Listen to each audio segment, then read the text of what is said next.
Paano kung sabihin ko sa inyo na ang dating hindi kilalang high school kid ay magiging undoubtedly superstar ng NBA?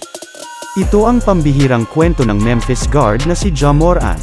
Bilang high school, si Ja ay 5'9" at 130 pounds lamang kaya kahit pa nakakapagtala ito ng magagandang numero. Hindi na nakakapagtaka kung bakit wala halos pumapansin sa kanya bilang prospect. Pero dahil sa isang camp ay aksidente na panood ng isang coach si Ja sa isang 3-on-3 game. At napahanga sa kanyang athleticism at potential na maging impact player sa future. Ang scout na ito ay ang assistant coach ng Murray State at agad niyang tinawagan ang kanyang lead tactician para tingnan ang kanyang na-discover na player. Ang school lang din ang nag-iisang nag-offer kay Ja ng scholarship kaya agad niya na itong tinanggap.